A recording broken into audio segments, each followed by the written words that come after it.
নমস্কার বন্ধুরা, simple cook with পলির পরিবারের সবাইকে স্বাগত জানিয়ে আমি আবার একটা নতুন রেসিপি নিয়ে হাজির হয়েছি। আশা করি তোমাদের কাজে লাগবে।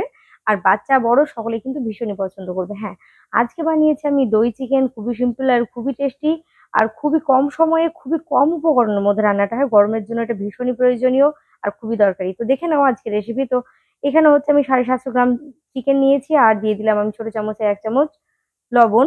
প্রথমে ম্যারিনেট করে নিচ্ছি, আর দিচ্ছি সামান্য লঙ্কার গুঁড়ো, দিচ্ছি সামান্য গোলমরিচের গুঁড়ো। আর এখানে দেবো আদা রসুনের পেস্ট। এখানে আদা রসুন সমান সমান রয়েছে, তো এখানে আমি দিয়ে দিলাম 1.5 চামচ। মানে যদি 4 চামচ দাও তাহলে কিন্তু 2 চামচ দিতে হবে। টেবিল চামচ নিয়েছি, তাই জন্য এখানে 2 চামচ 1.5 চামচ দিয়েছি। তো খুব ভালো করে এটাকে মিশিয়ে নিয়ে অন্তত যাদের হাতে কম সময় থাকবে তাদেরকে বলবো অন্তত আধ ঘন্টা সময় রাখতে।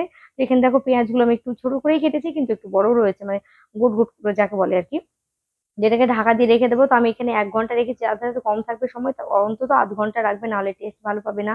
এখানে আমি 30 থেকে 35 এখানে 30 ml মতো আমি তেল দিয়েছি, তোমরা কিন্তু তার থেকে বেশিও দিতে পারো। তো প্রথমে তেলটা গরম হয়ে গেলে আমি চিকেন গুলোকে একটু ফ্রাই করে নেবো। মানে হচ্ছে এক একটা চিকেনের পিঠ গুলো 2 মিনিটের জন্য উল্টে পাল্টে ভালো করে ভেজে নেবো। আমি একসাথে দিচ্ছি না, আমি এখানে অল্প পরিমাণে তেল দিয়ে যেহেতু করছি সেই জন্য একটু এভাবে তেলটা ছড়িয়ে দিচ্ছি। তোমরা চাইলে কিন্তু বেশি তেল দিয়ে এটাকে ভেজে নিতে পারো, তাতে কোনো সমস্যা নেই। পরে তেলটা তোমরা তুলে রেখে দিতে পারো, সেটাও করতে পারো। তো যাই হোক, দেখো একদিকটা একটু লাল যে কালার চলে এসেছে, তো আমি এটাকে উল্টে দিচ্ছি। এইটার কিন্তু ম্যারিনেশনটা খুবই ইম্পর্টেন্ট, যে আমি কিভাবে করলাম আর কতক্ষণ সময় রাখছি সেটা কিন্তু ভীষণই গুরুত্বপূর্ণ। কেননা হচ্ছে চিকেনটা বেশি কুক হবে না, বেশি রান্না হতে সময় লাগবে না। তো যাই হোক, দেখো আমি প্রথমটা তুলে নিলাম, তারপর একটু সাইড গুলো ছাড়িয়ে নিচ্ছি যাতে করে কড়াইয়ে আবার পরের গুলো যখন ভাজবো তখন যেন না লেগে যায়। তো যার যেমন সুবিধা হবে তোমরা করে নিতে পারবে। আমি দুইবারে চিকেনটা করে নিচ্ছি। আমি এখানে 750 গ্রাম চিকেন রেগুলার সাইজ করে কেটে নিয়েছি। তোমরা চাইলে কিন্তু একটু পিসগুলো বড়ও করে নিতে পারো। তো দেখো এই চিকেনটাও ভাজা হয়ে গেছে, তুলে রেখে দিলাম। এবার বাকি যে তেলটুকু রয়েছে এর মধ্যে রান্না করবো। তো আমি কড়াইটা প্রথমে পরিষ্কার করে নিচ্ছি, না হলে কিন্তু দেখবে এই চিকেন ভেজে নেওয়ার পর কড়াইয়ের গাটা যেন একটু কেমন হয়ে যায়। তো যাই হোক, এখানে লবঙ্গ, এলাচ আর সামান্য একটু দারুচিনি দিয়ে নিলাম। তারপর একটা স্মেল বেরিয়ে আসা পর্যন্ত একটু এটাকে নেড়ে নেবো। তারপর হচ্ছে এখানে আরো অন্য কিছু দেওয়ার দরকার নেই। এবার দিয়ে দিতে হবে পেঁয়াজ। হ্যাঁ, পেঁয়াজের পরিমাপটা হচ্ছে এখানে 60 গ্রাম পেঁয়াজ নিয়েছি, একেবারে অল্প পরিমাণ পেঁয়াজ। আর দেখো এখানে হাফ চামচ, ছোট চামচ যেহেতু তাই জন্য আমি হাফ চামচ বলছি, দিয়ে দিলাম লবণ। খেয়াল রাখতে হবে ম্যারিনেশনের সময় কিন্তু আমাদের চিকেন দেওয়া হয়েছে 2 মিনিটের জন্য পেঁয়াজ ভেজে নেবো, ততক্ষণ কিন্তু আমি দইটা এখানে ফেটিয়ে নেবো। অবশ্যই কিন্তু টক দই ব্যবহার করতে হবে। আর এখানে আমি 150 গ্রাম নিয়েছি টক দই। 750 চিকেনের জন্য নিয়েছি আমি 150 গ্রাম টক দই। খুব ভালো করে এটা ফেটানো হয়ে গেছে। তাহলে কিন্তু তোমরা এই সময় একটু জল মিক্স করে নিতে পারো। তো জলটা আমি পরে মিক্স করবো। তো দেখো এখানে পেঁয়াজের হালকা কালার চলে এসেছে, 2 মিনিটের বেশি কিন্তু ভাজবে না। আমি আঁচটা কমিয়ে রেখে কিন্তু পেঁয়াজটা ভেজে নিয়েছি। এবার এখানে দিয়ে দেবো আমি আবারও 1 চামচ আদা রসুন বাটা। তোমাদের আবারও বলছি সমান সমান রয়েছে আদা এবং রসুন।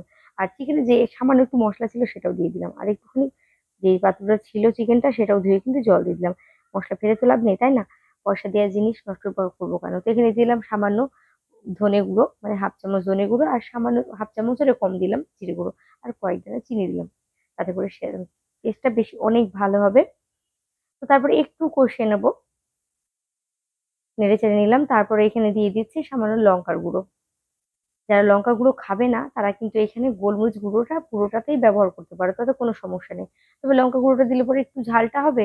আবার হচ্ছে এখানে তোমরা যখন আদা রসুনটা বাটবে তখন কিন্তু একটু লঙ্কা, মানে লঙ্কা কাঁচা লঙ্কা দিয়েও বেটে নিতে পারো, তাতে কোনো সমস্যা নেই। তো যাই হোক, এখানে আমি খুব ভালো করে মশলাটা তেল ছাড়া পর্যন্ত কষিয়ে নিলাম। আর এদিকে যে চিকেনটা ভেজে রেখেছিলাম সেটা সবটাই দিয়ে দিলাম। দেখলে কিছুটা তেলও গড়িয়ে গেছে।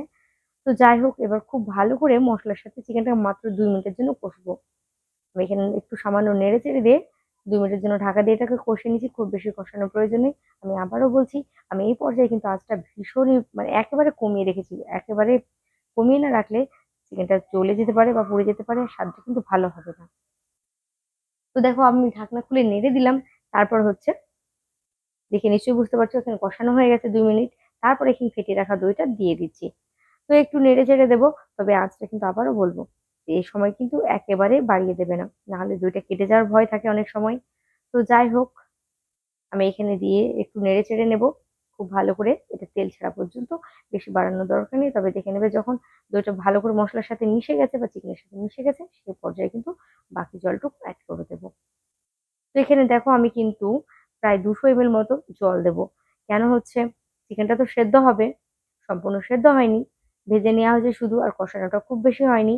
আর আমার বাচ্চারা কিন্তু এই সাদা চিকেনের ঝোলটা খেতে ভীষণ পছন্দ করে। তো তোমরা কিন্তু চাইলে ঝোলটা একটু কম করতে পারো। এবার যেহেতু বাচ্চারা খাবে সেই কারণে আমাকে এটুকু মাথায় রেখে কিন্তু রান্নাটা করে নিতে হচ্ছে। তো যাই হোক, এটা ফুটে উঠলো আর আমি এটা কিন্তু ঢাকা দিয়ে আঁচটা কমিয়ে রেখে কিন্তু ১৫ মিনিটের জন্য রান্না করে নিলাম। তো দেখো ১৫ মিনিটের জন্য ফিরে আসলাম আর দেখতে পাচ্ছ কি সুন্দর হয়েছে চিকেনটা। দেখো আমি খুব ভালো করে একটু খুন্তি দিয়ে নেড়ে নিচ্ছি। দেখো বেশি মশলাও লাগলো না, আবার কম সময়ের মধ্যে কিন্তু রান্নাটা হয়ে গেল। আর এই সময় কিন্তু আমি দিয়ে দিলাম সামান্য গরম মসলা গুঁড়ো, চা চামচের ৪ ভাগের ১ ভাগ। তারপরে আবার খুব মানে নরমাল যেটা হয়, শাহি গরম মসলা গুঁড়ো নয়, নরমাল গরম মসলা গুঁড়ো দিলাম। তারপর হচ্ছে একটু খুন্তি দিয়ে আবার খুব ভালো করে নেড়ে নিলাম আর মাত্র ১ মিনিটের জন্য ফুটিয়ে নেবো গরম মসলাটা দেওয়ার পর। প্রিয় দর্শক বন্ধুরা, এবার এটা পরিবেশন করবার পালা। তোমরা কিন্তু অবশ্যই আমাকে জানাবে যে তোমাদের ঠিক কেমন লেগেছে। তোমরা যদি কোনোদিন না বানিয়ে থাকো তাহলে কিন্তু অবশ্যই একবার বানাবে। আর যারা বানাও তারা তো বানাও। তবে তোমাদের অনুরোধ করবো অবশ্যই একবার এইভাবে টিপস গুলো ফলো করে বানিয়ে খাবে আর আমাকে কমেন্ট করে জানাবে। যদি ভালো লাগে ভিডিওটি লাইক শেয়ার করে দিও। নমস্কার।